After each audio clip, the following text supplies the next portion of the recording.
చదువుదాము. సంఖ్యాకాండం 13లో ఒక మాట చదువుదాము. తెస్సలోనికి రాసిన మొదటి పత్రిక మొదటి అధ్యాయం 2-3 వచనాలు చదువుదాం. అధ్యాయం 2-3 వచనాలు నేను చదువుతాను, వినండి. నేను చదవమన్నప్పుడు చదవదు, కానీ నేను చదువుతాను. మైక్ ఉంది కదా నాకు. 10 వచనాలు చదువుతాను. ఇక్కడ అవసరం, ఈ ఏరియాలో అందరూ చాలామంది వింటారు కాబట్టి ఈ వాక్యం నేను చదువుతాను.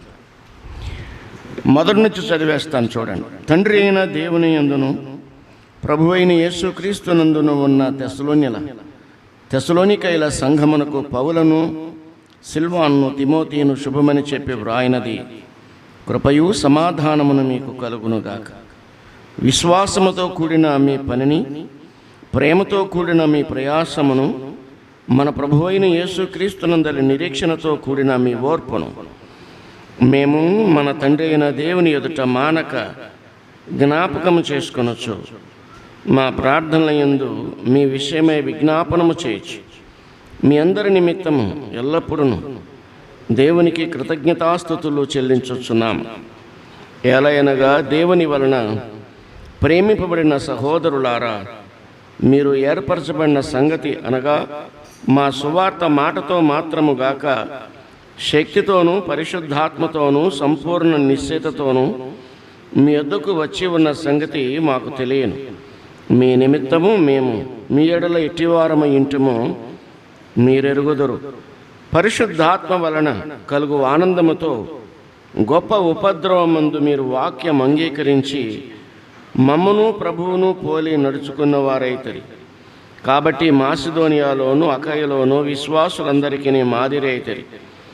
ఎందుకనగా మీ యొద్ద నుండి ప్రభువాక్యము మాసిదోనియాలోను అకయలోను మ్రోగెను. అక్కడ మాత్రమే గాక ప్రతి స్థలమందును దేవుని ఎడల ఉన్న మీ విశ్వాసము వెల్లడాయను గనుక మేమేమి చెప్పవలసిన అవశ్యము లేదు. మీ యొద్ద మాకెట్టి ప్రవేశము కలిగెను. అక్కడి జనులు మిమ్మను గూర్చి తెలియజెప్పుచున్నారు. మరియు మీరు విగ్రహములను విడిచిపెట్టి జీవము గలవాడును సత్యవంతుడునకు దేవునికి దాసులగుటకును దేవుడు మృతుల్లో నుండి లేపి యేసు అనగా రాబో ఉగ్రత నుండి మనల్ని తప్పించుచున్న ఆయన కుమారుడైన యేసు పరలోకము నుండి వచ్చుని ఎదురు చూచుటకును మీరేలాగూ దేవుని వైపునకు తిరిగితురో ఆ సంగతి వారే తెలియజేయుచున్నారు.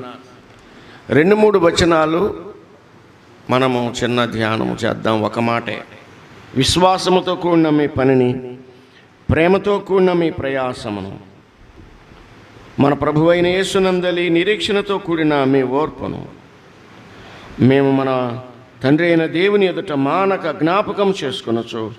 మా ప్రార్థనల యందు మీ విషయమే విజ్ఞాపనము చేయొచ్చు. మీ అందరి నిమిత్తం ఎల్లప్పుడూ దేవునికి కృతజ్ఞతాస్తుతులు చెల్లించొచ్చు ఉన్నాను. సంఖ్యాకాండము చూడండి, 13వ అధ్యాయం. సంఖ్యాకాండము 13వ అధ్యాయములో 2 మాటలు మనం జ్ఞాపకం చేసుకుందాం. సంఖ్యాకాండము నేను చదువుతానమ్మా, కంగారు పడకండి. మైక్ ఉంది కదా ఇక్కడ. సంఖ్యాకాండము 13వ అధ్యాయం, అందులో 25-26 వచనాలు నేను చదువుతాను.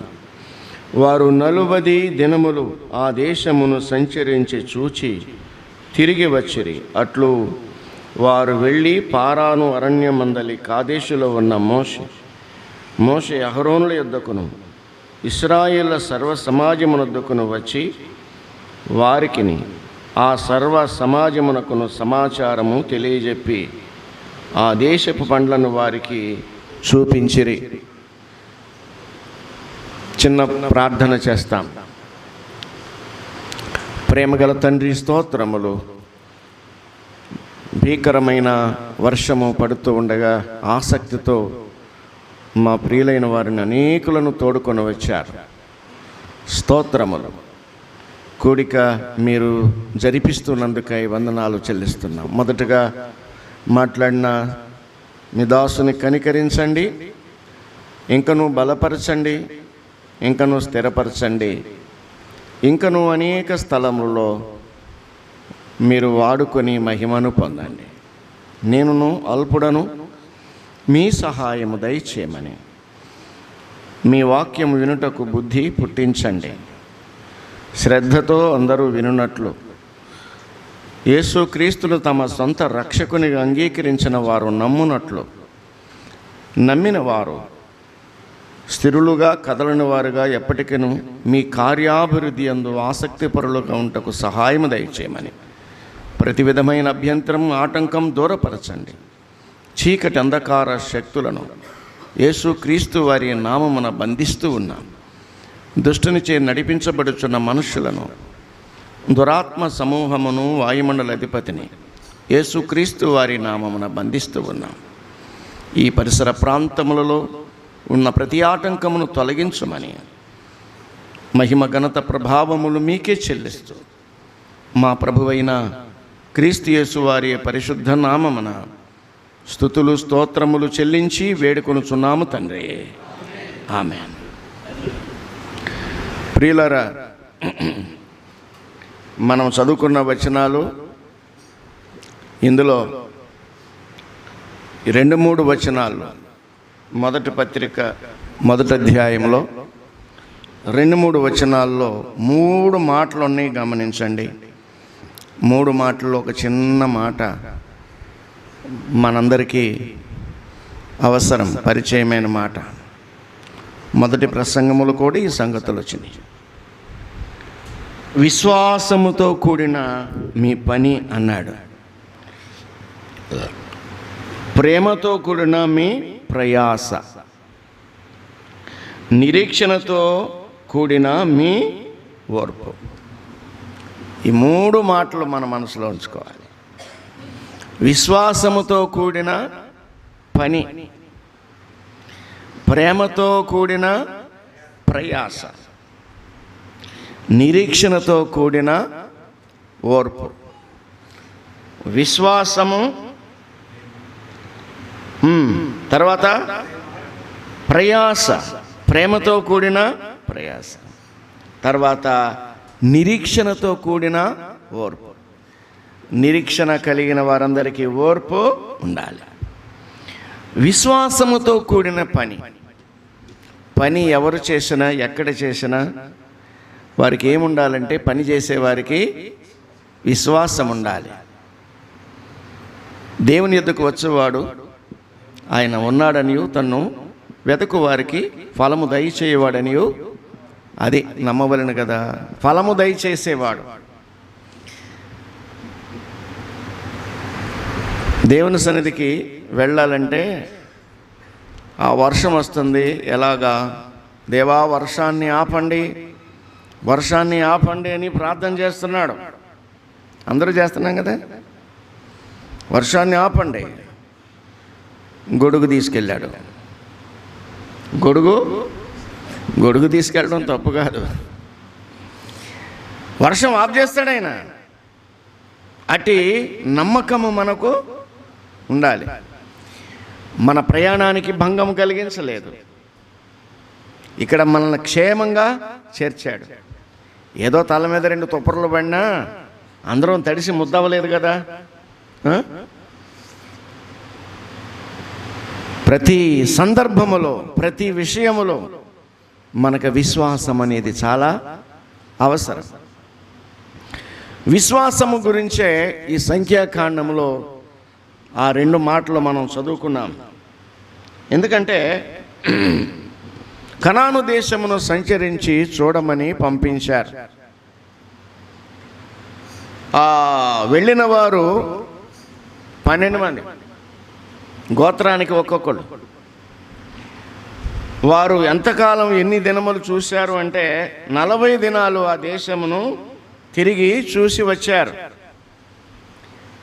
40 రోజులు పట్టింది ఆ దేశమంతా చూసి రావటానికి. వీరికి ఎంత పట్టిందండి? 40 దినాలు పట్టింది. దాని గురించి మంచి సంగతులే చెప్పారు. అది పాలు తేనెలు ప్రవహించు దేశమే, ఇదిగో అక్కడి నుంచి మేము తీసుకొచ్చిన పండ్లు ఇవి అని చెప్పారు. ఆ మాటల ద్వారా వారికి విశ్వాసము కలిగించాలి. వారు చెప్పే సంగతులు, ఆ చూపించే వస్తువులను బట్టి వారికి ఏం కలగాలి? విశ్వాసం కలగాలి. విశ్వాసము కలిగించేట్టుగా చెప్పాలి సంగతులు. వారిని భయభ్రాంతులుగా చేసేట్టుగా మనం చెప్పడానికి వీల్లేదు. యాకోబు కుమారులు ఒకప్పుడు చూడు నాయనా, ఇదిగో ఈ అంగీ దొరికింది, ఇది ఎవరిదో ఏంటో అని ఇశ్రాయేలుకు చూపించారు.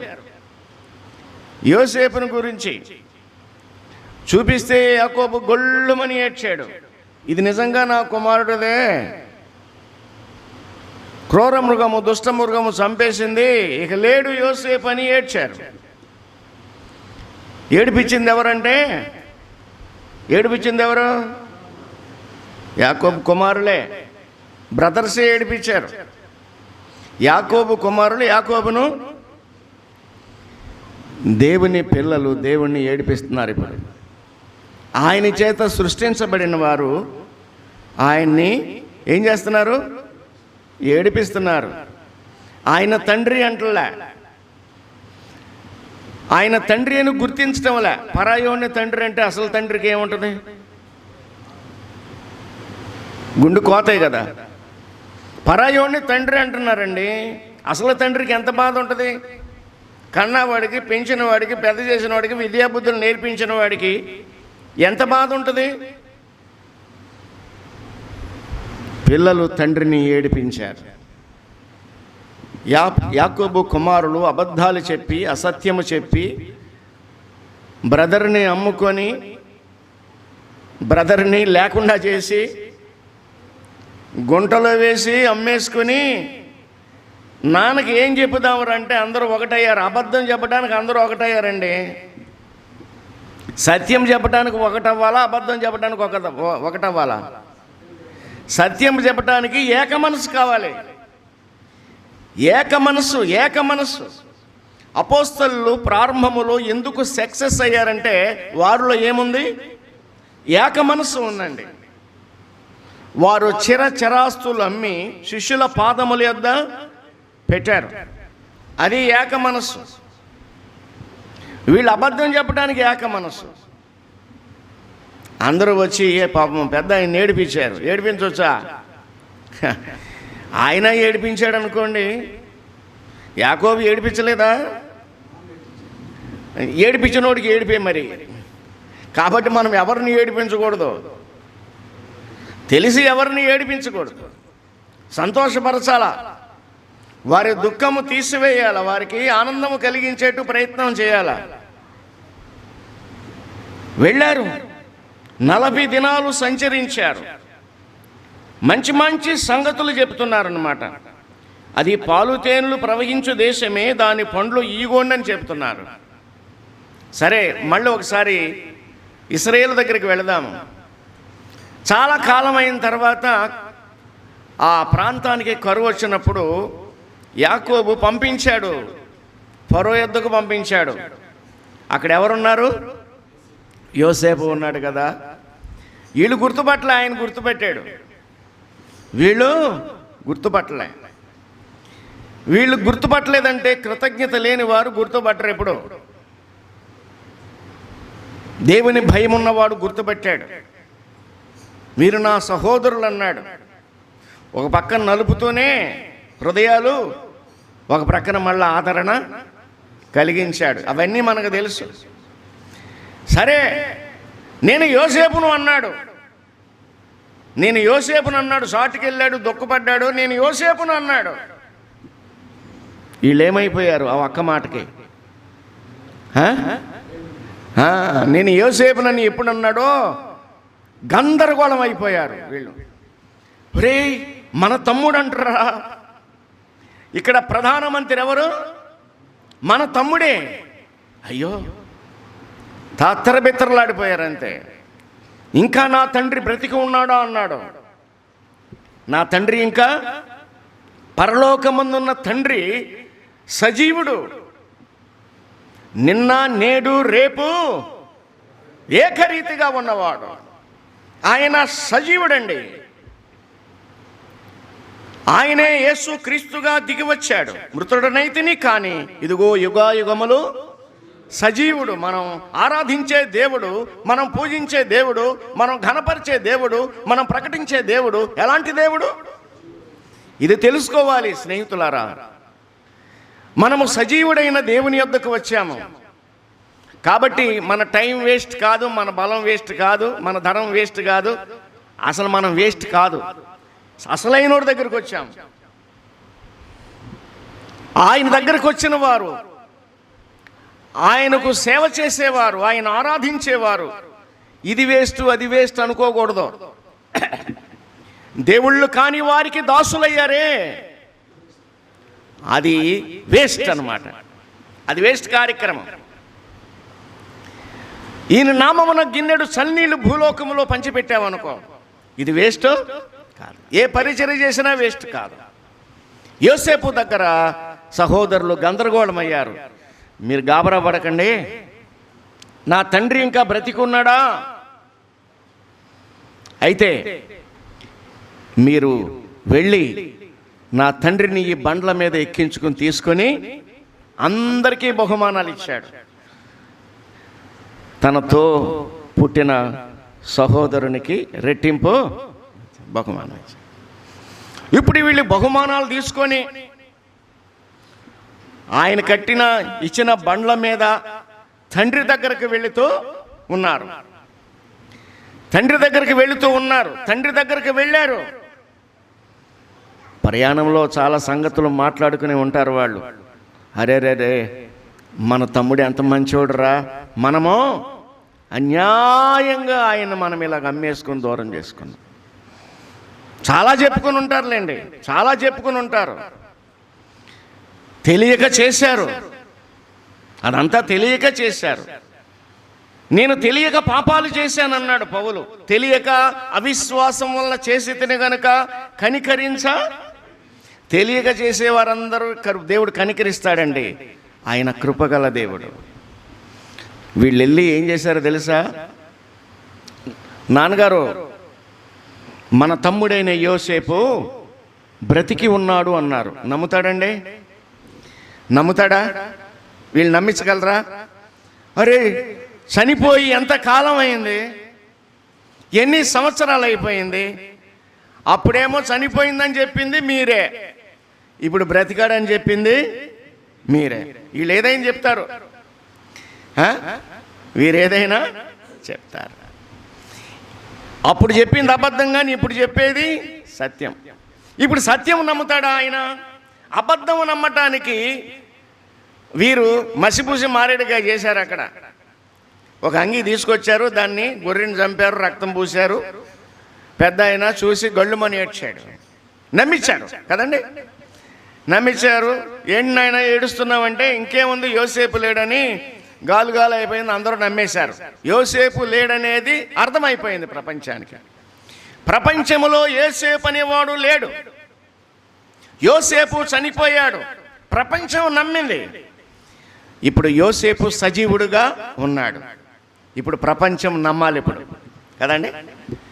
ఎందుకంటే ఈ ధ్యానం ఇలాగా నాకు దేవుడిచ్చాడంటే, యేసు ప్రభువారు తిరిగి లేచారు. చనిపోయారంటే ప్రపంచం నమ్మింది. ఇప్పుడు తిరిగి లేచాడు సజీవుడంటే నమ్మటం కష్టముగా ఉన్నది. ఎందుకు? ఆ రోజుల్లోనే లంచం ఇచ్చారంటండి. సమాధి దగ్గర కాపలా ఉన్న వాళ్ళకి కాస్త డబ్బు ఇచ్చారు.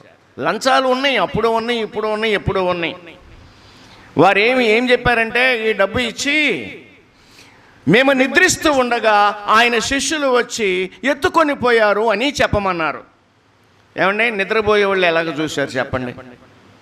లాజిక్ అక్కడే ఉంది. మేము నిద్రిస్తూ ఉండగా ఆయన శిష్యులు వచ్చి ఆయన్ను ఎత్తుకుపోయారని ప్రచారం చేయండి, అది డబ్బులు తీసుకోండి, డబ్బులు ఇచ్చారు.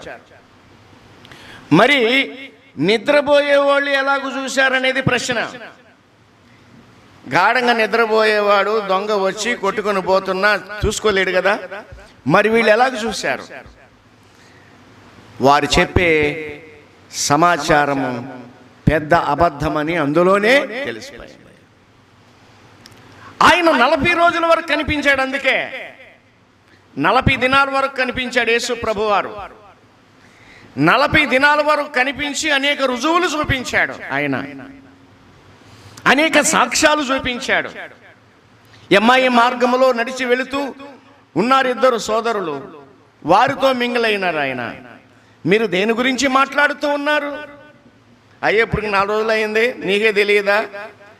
యేసును చంపారు, సిలువ వేశారయ్యా, ఆయన లేస్తానన్నాడు, మేము ఆ విషయమే మాట్లాడుతున్నాము. యేసు ప్రభు వారితో పాటు నడుస్తూ ఉండగా పొద్దుగుంకింది, మాతో ఉండమని బ్రతిమలాడారు. అప్పుడు కాదు ఇప్పుడు కాదు, ఎవరు బ్రతిమలాడినా వారితో యేసు ప్రభు ఉంటారు. ఇప్పుడు ఈ కూడికలో యేసయ్య మాతో ఉండండి అని మీరు నిజముగా ఆహ్వానిస్తే మీతో ఉంటాడు, మీ ఇంట్లో ఉంటాడు, మీ హృదయంలో ఉంటాడు. ఇదిగో యుగ సమాప్తి వరకు సదాకాలం మీతో ఉన్నానన్నాడు నమ్మిన వారితోటి. ఈవేళే క్రొత్తగా నమ్మేవా, నీతో ఉంటాడు. వారితో పాటు ఆ ఇంటికి వెళ్ళాడు. రొట్టె ఇచ్చారు. ఆ రొట్టె ఇచ్చినప్పుడు దాన్ని విరిచి స్తోత్రం చెప్పాడంతే. వారి ఎదుట అదృశ్యుడు అయ్యాడు దేవుడు. ఎంత గొప్పవాడు! అదృశ్యుడయ్యాడు. ఆయన ఉన్నవాడు.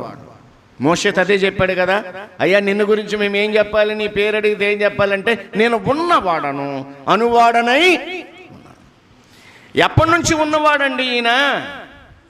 ఏమీ లేనప్పుడు ఉన్నవాడు, భూమి లేనప్పుడు ఉన్నవాడు, ఆకాశం లేనప్పుడు ఉన్నవాడు, సూర్యుడు కానీ చంద్రుడు కానీ నక్షత్రములు కానీ గోళములు కానీ ఏమీ లేనప్పుడు, భూమి రవ్వంత లేనప్పుడు ఉన్నవాడు. వచ్చినవాడు కాదు, తయారు చేయబడినవాడు కాదు, ఉన్నవాడు, అనువాడనై ఉన్నానన్నాడు. యాకోబు కుమారులందరూ వచ్చి, నాన్న మన తమ్ముడు యోసేపు బ్రతికి ఉన్నాడంటే నిశ్చేష్టుడయ్యాడు. యోసేపు బ్రతికి ఉన్నాడా అంటే ఆ ఆశ్చర్యములు ఏంటంటే నమ్మసక్యము కానీ మాటలు చెబుతున్నారా మీరు అన్నట్లుగా. నేను ఎలాగూ నమ్మాలి? నా కుమారుడైన యోసేపు చనిపోయాడని మీరే చెప్పారు. ఆయన వస్త్రం చూపించారు, అది రక్తముతో ఉన్నది. ఆయన వస్త్రం నిండా రక్తమే. ఆయన చనిపోయాడని చెప్పారు. ఆయన నా కంటికి కనిపించకుండా చేశారు. మా ప్రేమను దూరం చేశారు. నా కుమారుడు గురించి నేను దుఃఖిస్తూ ఉన్నాను. ఇప్పుడేంటి ఆల్ ఆఫ్ సడన్గా యోసేపు బ్రతికి ఉన్నాడు అంటున్నారేమిటి? ఆశ్చర్యంగా ఉంది. లేదు నాన్న, బ్రతికి ఉన్నాడు. చూడండి, మాకిచ్చిన బహుమానాలు, ఒక్కొక్క సహోదరునికి ఈయన వస్త్రాలు ఇచ్చాడు నాన్న. ఈ వస్త్రాలు చూడండి, బళ్ళు చూడండి, బళ్ళు వచ్చినాయి. లేకపోతే మనకు బళ్ళు ఎక్కడి? యోసేపు పంపించిన బళ్ళు. వాహనాలు చూడండి, ఈ వాహనం ఎక్కించుకొని నిన్ను తీసుకుని రమ్మన్నాడు తమ్ముడు. ఆ దేశానికి మన తమ్ముడు ఏమయ్యాడంటే ప్రధానమంత్రి అయ్యాడు. ఇవన్నీ ఎక్కడయ్యా, ఎలాగొచ్చాయ్యా? ఏమైనా కొట్టుకొచ్చారా మీరు అన్నట్టుగా కూడా ఉంది. ఎందుకంటే వీళ్ళు అటెంప్ట్ బ్యాచ్ అయ్యేది లేదు నాన్న. తమ్ముడు ప్రధానమంత్రి, ఆయనకున్న అధికారం అది, ఆయనకున్న స్థాయి ఇది. తండ్రిని ఘనపరచాలని, తండ్రిని చూడాలని, తండ్రిని మహిమపరచాలని ఇదిగో నీ యొద్దకు బండ్లు పంపించాడు, మీరు సిద్ధపడండి, బండ్లు ఎక్కితే మనము తిరిగి ప్రయాణం చేయవలసిన పని ఉంది అని చెప్పారనమాట. ఎంత బాగుంది, మంచి సంగతులు చెప్పారు.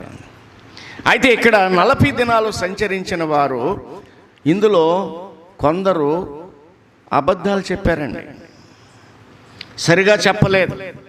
మీరు గమనించినట్లయితే పాలు తేనెలు ప్రవహించు దేశమే 28వ వచనంలో, అయితే ఆ దేశములో నివసించు జనులు బలవంతులు, వారి పట్టణములు ప్రాకారము గలవి, అవి మిక్కిలి గొప్పవి. మరి అక్కడ అనాకీయులను చూశాము. ఆ అమాలేకీయులు దక్షిణ దేశంలో నివసించున్నారు, హిత్తీయులు, యెబూసీయులు, అమోరీయులు కొండ దేశంలో నివసిస్తున్నారు. కనానీయులు సముద్రమునొద్దను యోర్దాను నదీ ప్రాంతంలోను నివసించుచున్నారని చెప్పారు. కాలేబు మోషే ఎదుట జనులను నిమ్మళపరిచాడు. మనము నిశ్చయముగా వెళ్ళుదాము, దాన్ని స్వాధీనపరుచుకుందాము, దాన్ని జయించుటకు మన శక్తి చాలును అన్నాడు. అయితే ఆ మనుషులు చూడండి, చెడ్డ సమాచారం చెప్పిన వారు ఉన్నారు అక్కడ. అయితే అతనితో కూడపోయిన మనుషులు, ఆ జనులు మనకంటే బలవంతులు, మనము వారి మీదకి పోజాలము అంటున్నారు. బలవంతులు అంటున్నారు. అసలు బలవంతుడిని విడిచిపెట్టిన వాళ్ళు వీళ్ళు. దేవుడు బలవంతుడా, మనుషులు బలవంతులా? చెప్పండి చెప్పండి. దేవుడు బలవంతుడా? వీళ్ళకి మనుషుల బలమే తెలుసు తప్ప దేవుడు బలమో తెలియదు. దేవుని బలము తెలుసుకోవాలి నీవు నేను. దేవుని బలము తెలుసుకొనని వారు మనుషుల బలము గురించే కొనియాడతారు. నీవు మనుషుని బలమును తెలుసుకున్నావేమో కానీ దేవుని బలమును తెలుసుకునవలసిన ఆవశ్యకత చాలా ఉన్నది. నీవు నమ్మిన దేవుడు ఎంత బలవంతుడో, ఎంత గొప్పవాడో, ఎంతటి ఆశ్చర్య కార్యములు, అద్భుత కార్యములు చేయువాడో, దేవుని బలమును దానియేలు గ్రంథంలో చెబుతాడు. తమ దేవుని ఎరుగువారు బలము కలిగి గొప్ప కార్యములు చేస్తారు. ఎరగనోళ్ళు ఏం చేస్తారు? ఎరిగిన వాళ్ళే చేయగలరు, ఎరగని వాళ్ళు చేయలేరు. దేవుని బలము తెలియదు, మనుషుల బలమే తెలుసు. చాలామంది మనుషులను కొలత వేస్తారు. ఈయన ఇంతటి బలవంతుడు, అంతటి బలవంతుడని. కానీ దేవుడు ఎంతటి బలవంతుడు! బలవంతుడైన దేవుడు, నిత్యుడగు తండ్రి, సమాధానకర్తయగు అధిపతి అని ఆయనకు యెషయా వివరిస్తూ ఉన్నాడు. కావున ప్రియులారా, అయితే 31వ వచనంలో, అయితే అతనితో కూడా పోయిన ఆ మనుషులు, ఆ జనులు మనకంటే బలవంతులు, మనము వారి మీదకి పోజాలము అన్నారు. అంటే మన వల్ల కాదురా అంటున్నారు. వీళ్ళే బలహీనమైన మాటలు చెప్పేవాడు. మరియు వారు తాము సంచరించి చూసిన దేశమును గూర్చి ఇశ్రాయేలుతో చెడ్డ సమాచారము చెప్పి, కాస్తో కోస్తో ఉన్న విశ్వాసమును ఏం చేస్తున్నారంటే వీళ్ళు భంగపరుస్తున్నారు. చెడ్డ సమాచారము చెబుతున్నారట. చెడ్డ సమాచారము చెప్పి, మేము సంచరించి చూచిన దేశము తన నివాసులను భక్షించు దేశము, దానిలో మాకు కనబడిన జనులందరూ ఉన్నత దేహులు, ఇలాగ చెబుతున్నారు. చెడ్డ సమాచారము చెబుతూ ఉన్నారు. ఏమండి, చెడ్డ సమాచారం చెప్పేవాళ్ళు అక్కడే ఉన్నారు, మంచి సమాచారం చెప్పేవారు కూడా అక్కడే ఉన్నారు. వీరు చెడ్డ సమాచారం చెప్తున్నారు. ఈవేళ ప్రపంచంలో ఇలాగ చెడ్డ సమాచారం చెప్పేవాళ్ళు ఉన్నారు, మంచి సమాచారం చెప్పేవాళ్ళు కూడా ఉన్నారు. చెడ్డ సమాచారము చెప్పేవాళ్ళు ఎక్కువ మంది ఉన్నారు, మంచి సమాచారం చెప్పేవారు శాతము తక్కువ, ఓన్లీ 2%. వాస్తవాలు చెప్పేవారు తక్కువ, అబద్ధాలు చెప్పేవారు ఎక్కువ. ఎక్కువ మంది అబద్ధాలు చెప్తే నమ్ముతారా? ఇద్దరు వచ్చి సత్యం చెప్తే నమ్ముతారా? 10 మంది ఏది చెప్తే అదే. నలుగురితో చెప్పండి, నలుగురు ఏం చెబితే అదేనంట. కానీ వాస్తవం చెప్తున్నారు. వాస్తవం చెప్పే వాళ్ళు ఇద్దరే ఉన్నారు. 30వ వచనం చూడండి, 30వ వచనం చదవండి. కాలేబు మోషే ఎదుట జనులను నిమ్మళపరచి, సంఖ్యాకాండం 13:30 చదువుతున్నాం. సంఖ్యాకాండం 13:30. కాలేబు మోషే ఎదుట జనులను నిమ్మళపరచనే మాట ఉంది. ఏమండి, జనులను ఏం చేశారు? నిమ్మళపరచడం అంటే ఏమిటి? సముదాయించి ఊరుకోండి, అమ్మ అల్లరి చేయకండి బాబు, ఊరుకోండి, కంగారు పడకండి. ఎందుకు గుండెలు బాదుకుంటారు? మీ గుండెలు బద్దలు చేసుకునేది ఎలా అన్నాడా పౌలు? ఎందుకు ఆందోళన? అకౌంట్లో డబ్బులు రావాలి ప్రభువా అందంట, డబ్బులు వచ్చేసినాయి అంట. ఏం మాటలు చెప్తున్నారు? వినేవాళ్ళు వింటున్నారా లేదా? వినవచ్చా? ఎలాంటి వాళ్ళు వింటారంటే వారికి వాక్యం తెలియదు. వాక్యం తెలియదంటే వాక్యం చదవరు. వాక్యం చదివినా అది నీకు అర్థం కాదు. వాక్యము ఎక్కడ పెడితే అక్కడ చదివితే నీకేమీ అర్థం కాదు. ఉత్తరం మధ్యలో చదివితే ఏమైనా అర్థం అవుద్దా? ఉత్తరం మొదటి నుంచి క్రమంగా చదువుకుంటేనే దాంట్లో సంగతి తెలిసేది. మొదటి నుంచి చదవాలి, వాక్యం క్రమముగా చదవాలి, పట్టుదలతో చదవాలి, అర్థం చేయి ప్రభువాన్ని చదవాలి. అర్థం కాని చోట ప్రార్థన చేసుకోవాలి, అర్థమయ్యేట్టుగా వేరొకరిని అడిగి తెలుసుకోవాలి. దేవుని వాక్యములో చూస్తున్నాం, నిమ్మలపరిచారు. గల్లంతు జరుగుతుంది, గోల చేస్తున్నారు కొంతమంది. చెడ్డ సమాచారం చెప్తే ఆందోళన చేస్తున్నారు. అప్పుడు కాలేబు మోషే ఎదుట జనులను నిమ్మలపరచి మనము నిశ్చయముగా వెళదాం. మనము నిశ్చయముగా పరలోకం నిశ్చయముగా వెళతామండి. యేసు ప్రభువుని నీవు నిజముగా నమ్మితే నిజంగా పరలోకం వెళతావు. ఉత్తుత్తికే నమ్మితే నువ్వు వెళ్ళేది ఉత్తుత్తే. కుమారుని యందు విశ్వాసం ఉంచువాడే నిత్య జీవము కలవాడు. కుమారునికి విధేయుడు కానివాడు జీవము చూడడు గాని దేవుని ఉగ్రత వాని మీద నిలిచి. కుమారునికి విధేయుడు కానివాడు, కుమారుడు అంటే కుచితము రూపు మాపువాడు. కుచితం అంటే పాపం, పాపాన్ని పారద్రోలే శక్తి యేసు ప్రభు వారికే ఉంది, ఇంకెవరికి. యేసు ప్రభు వారు చెప్పారు, పాపములు క్షమించుటకు భూమి మీద మనుష్య కుమారునికి అధికారము కలదని మీరు తెలుసుకోవాలన్నాడు. ఈయనెవరో పాపాలు క్షమించుటకు అని అనుకున్నారు. అక్కడ ఉన్నారు కదా శాస్త్రుల వారు, పరిసయ్యుల వారు, ప్రధాన యాజకులు, చాలామంది గ్యాంగ్ ఉన్నారు. కుమారుడా ధైర్యముగా ఉండము, నీ పాపములు క్షమించబడి ఉన్నవని పక్షవాయువు గలవానితో చెప్పినప్పుడు వారు ఇంకా దూరముగా ఉండగాని వారి విశ్వాసము చూచాడంట ఆయన. యేసు ప్రభు వారు ఏం చూస్తారండి? అది వారి విశ్వాసము చూచి, వారిలో ఉన్న అచంచలమైన విశ్వాసము చూచి, కుమారుడా ధైర్యముగా, విశ్వాసము నీలో కనిపిస్తే నిన్ను కుమారి అని పిలుస్తాడు, కుమారుడా అని పిలుస్తాడు. అదే సింబల్. కుమారుడా ధైర్యముగా ఉండము. యేసు ప్రభు వారు అందరికీ చెప్పే మాట ఇది, మీరు ధైర్యంగా ఉండండి. చెడ్డ సమాచారం చెప్పేవారు మీ మధ్య ఉన్నారు, మిమ్మల్ని మోసగించేవాడు మీ మధ్య ఉన్నాడు.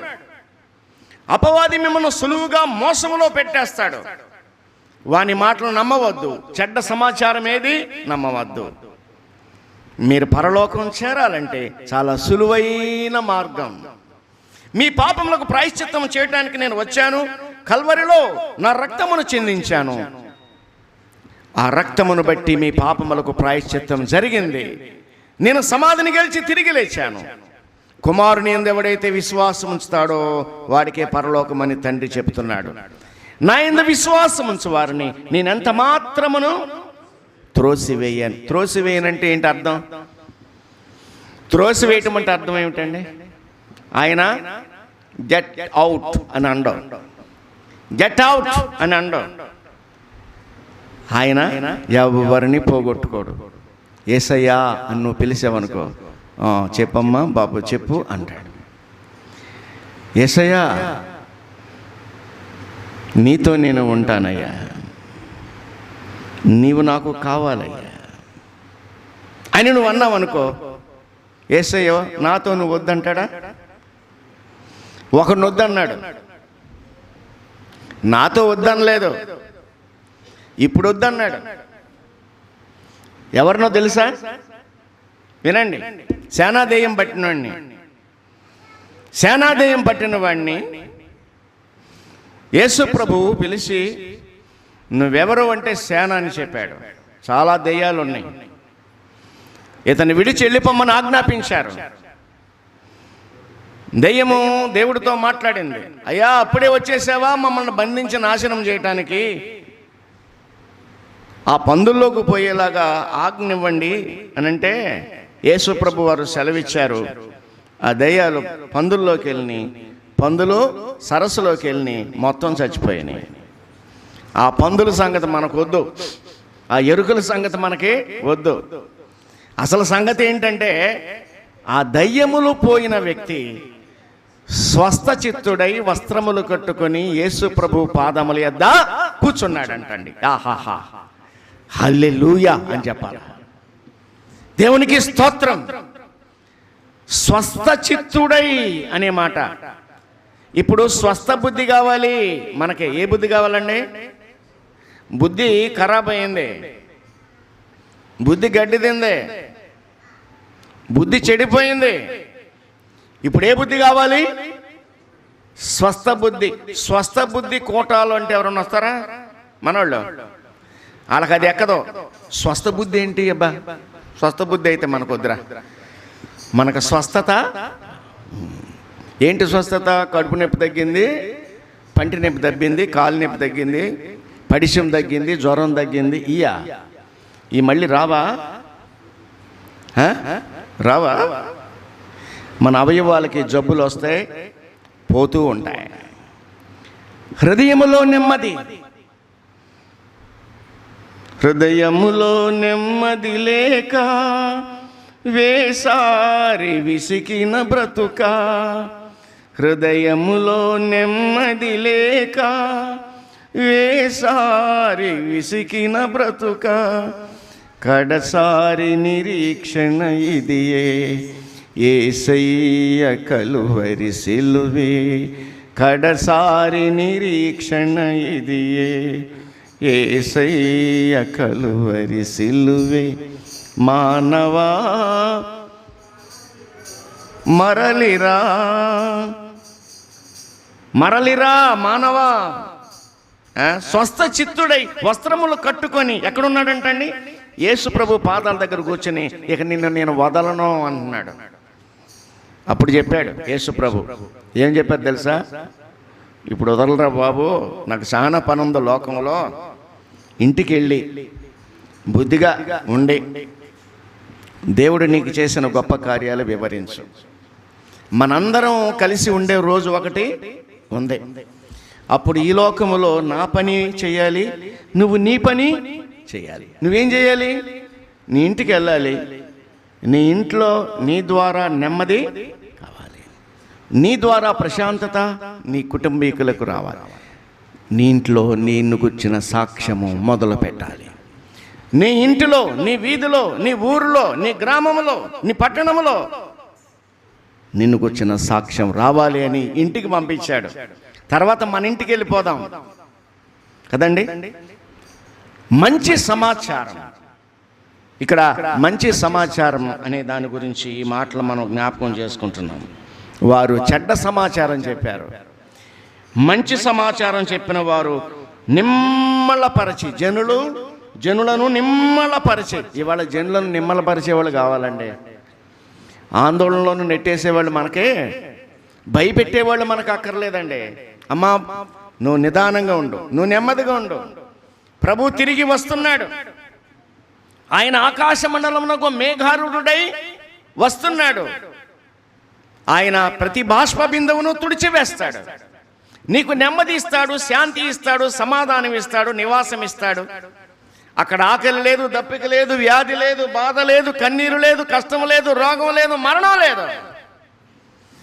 అలాంటి నిత్య రాజ్యంలోనికి మనల్ని తీసుకొని వెళ్ళటానికి ఆయన రానై ఉన్నాడు. యేసు ప్రభువుని నమ్ముతావా? రక్షణ పొందుతావా? మారు మనసు పొందుతావా? నీకు గొప్ప సంతోషము, ఆనందం ఇస్తాడు. వీళ్ళు ఆందోళన చెందుతున్నారు. ఎర్ర సముద్రం దగ్గరికి ఇశ్రాయేలు వచ్చినప్పుడు కూడా ఏం జరిగిందండి? మాకు సమాధులు లేవని ఇక్కడ తీసుకొచ్చావా అంటారు. వీళ్ళకేమన్నా బుద్ధి జ్ఞానం ఉందా? సమాధులు లేవు. అక్కడ చేసిన అద్భుతాలు, గోషెను స్థలములో వీళ్ళంతా క్షేమంగా ఉంచాడు. ఐగుప్తీయులకు అన్ని ఇబ్బందులు, అన్ని తీర్పులు, అన్ని దెబ్బలు, అన్ని తెగుళ్ళు ఇచ్చాడు. దేవుని ప్రజలకు ఏది లేకుండా సుఖంగా ఉంచితే దాన్ని గురించి ఆలోచన చేశారు వీళ్ళు. నాయకుడి మీద తిరగబడతారా? ఈయన లోకుగా ఉన్నాడా? ఏమండి? యేసయ్య ప్రేమ నీకు లోకువాయేనా, యేసయ్య సిలువ సువార్త చులకనాయినా, సందేహమేలా. యేసయ్య ప్రేమ నీకు లోకువయ్యిందా? మోషే నీకు లోకువయ్యాడా? మోషే నీకు లోకువయ్యాడా? లోకువా? దేవుడంటే లోకువా? ఆయన సేవకుడంటే లోకువా? నాయకులంటే లోకువా? నడిపించేవారంటే లోకువా? వారికి ఇవ్వాల్సిన గౌరవము, వారికి ఇవ్వాల్సిన మర్యాద, వారు దేవుని సేవకులు. దేవుని నువ్వు గౌరవిస్తే, దేవుని నువ్వు ఘనపరిస్తే, ఆయన ప్రజలను నీవు ఘనపరుస్తావు. అమ్మా వినండి, దేవుని ప్రవక్తని చేర్చుకుని ఎవరైనా ప్రవక్తకు కాస్త ఆతిథ్యం ఇస్తే ప్రవక్త ఫలము పొందుతావు. శిష్యుడని చేర్చుకుంటే శిష్యుని ఫలము నీవు పొందుతావు. ఫలం పొందటం అంటే ఏంటి? నా నామం పేరట గిన్నెరు చల్లనీళ్ళు ఇస్తే దాని ప్రతిఫలము పోదు అన్నాడు. ఈయన ప్రవక్త వచ్చారు మా ఇంటికి. ప్రవక్త అంటే ఏమిటి? ప్రవచించువాడు, వాక్యమును ప్రకటించువారే ప్రవక్తలంటే. మమ్మల్ని బ్రదర్ అంటారు, బ్రదర్ సుందరరావు అంటారు, బ్రదర్ మోషే, బ్రదర్ డేవిడ్ అంటారు. వాని వాక్యమును ప్రకటించే వారిని ఏమంటారు? ప్రవక్తలు అంటారు. రమణీయ గారు ఒక ప్రవక్త, వాక్యమును ప్రకటిస్తాడు. ప్రవక్తని ఆయన చేర్చుకుంటే ప్రవక్తకు తగిన ఫలము దేవుడు నీకు ఇస్తాడు. శిష్యుడిని చేర్చుకుంటే శిష్యుని తగిన ఫలము నీకు ఇస్తాడు. ఫలము ఇస్తాడు ఆయన, బహుమానం ఇస్తాడు. ఆలోచన చేయండి, ఈ మాటలు ఆలోచన చేయండి. జనులను నిమ్మళపరిచారంటండి. వాళ్ళ కలవరపరిచేవారు చాలామంది ఉన్నారు, కానీ నిమ్మళపరిచేవారు అరుదుగా ఉన్నారు. యేసయ్య నిన్ను నిమ్మళపరుస్తాడు. సముద్రము పొంగును ఆయన ఏం చేశాడు? గద్దించాడు కదా. ఉదయం మనం వింటున్నాం. మొదటిగా ఆయన ఏం చేశాడు? లేచి, ప్రభువా నశించిపోవచ్చున్నాము, నీకు చింత లేదా అనగానే ఆయన దోణిలోంచి లేచి ఏమన్నాడు? గాలిని తుఫానును గద్దించాడు. అంతే, గాలిని తుఫానును గద్దించాడు. మోషే నీ చేతిలో ఏముంది? ఒక కర్ర ఉంది కదా, నేను ఇచ్చిన కర్ర. ఆ కర్రను సముద్రం మీద చాపు, ఇంకా నా వైపు ఎందుకు చూస్తున్నావు? మోషే సముద్రం వైపు కర్రను చాపాడు. సముద్రం పాయలు అయిపోయాయి. అద్భుతం! దేవుడు అద్భుతాలు చేస్తాడండి. యేసయ్యను నమ్మండమ్మా. దేవుడు ఆశ్చర్య కార్యాలు చేస్తాడు నీ జీవితంలో. నమ్మండి. నమ్మిన వారికి నమ్మినంత, నమ్మిన వారికి నమ్మినంత. నమ్మకపోతే నీకేమీ దొరకదు. నమ్మండి, నమ్మండి, నమ్మండి, నమ్మండి యేసు క్రీస్తును, పొందండి, పొందండి రక్షణ భాగ్యము. నమ్మండి, నమ్మండి యేసు క్రీస్తును, పొందండి, పొందండి రక్షణ భాగ్యము. స్నేహితుడు, ప్రియ స్నేహితుడు, యేసు ప్రభువే నిజ స్నేహితుడు. స్నేహితుడు, పరమ తండ్రి స్నేహితుడు. నమ్మండి, నమ్మండి, నమ్మండి. ఆయన రాబోతున్నాడు, నమ్మండి. నమ్మితే మోక్షము, నమ్మకపోతే శిక్ష ఉంది. అది రౌరవాది నరకం. అది చెప్పకపోతే ఆయన మమ్మల్ని మళ్ళా మాకు డోసులు ఇస్తాడు. అన్నీ చెప్పాలా? అన్నీ చెప్పాలండి. అన్నీ చెప్పమన్నాడు. కొన్ని దాయమని చెప్పలేదు. నమ్మని వారికి నరకం. పిరికివారు, అవిశ్వాసులు, అసహ్యులు, నరహంతకులు, వ్యభిచారులు, మాంత్రికులు, విగ్రహార్థికులు అందరూ అగ్ని గంధకములతో మండు గుండములో పాలు పొందుదురు. ఇది రెండవ మరణం. బైబిల్లో ఉన్న సంగతే. ప్రకటన గ్రంథం 21:8 వ్రాయబడి ఉన్నది. నమ్మని వారికి నరకం తప్పదు. నరకం తప్పించుకోవాలంటే, జీవంలో ప్రవేశించాలంటే విశ్వాసముతోటి యేసు ప్రభువును నమ్మాలి. విశ్వాసముతో యేసు ప్రభువుని నమ్మాలి. నా సమయము అయింది. ఈ 2 మాటలు మన మనసులో ఉంచుకుందాం. చెడ్డ సమాచారం చెప్పిన వారు ఉన్నారు, వారి మధ్య మంచి సమాచారం చెప్పేవారు ఉన్నారు. వాళ్ళు చెప్పే మాటలు మీరేమీ నమ్మకండి. ఏమని చెప్పాడు? దాన్ని జయించుటకు మనకు శక్తి చాలును, దాన్ని స్వాధీనపరుచుకుందాము, మనము నిశ్చయముగా వెళ్ళుదాము పరలోకం. కాబట్టి తెసలోనికలో ఉన్నవారు విశ్వాసముతో కూడిన పనిని పౌలు ప్రశంసిస్తూ ఉన్నాడు. మీ అందరి నిమిత్తం ఎల్లప్పుడూ దేవునికి కృతజ్ఞతాస్తుతులు చెల్లిస్తున్నాను. మీరు విశ్వాసంతో పని చేశారు, విశ్వాసంతో కూడిన మీ పనిని అని చెప్తున్నాడు. తర్వాత మనము మిగిలిన మాటల తర్వాత ఆలోచన చేద్దాం. ప్రభు తన వాక్యం మన కొరకు దీవించును గాక.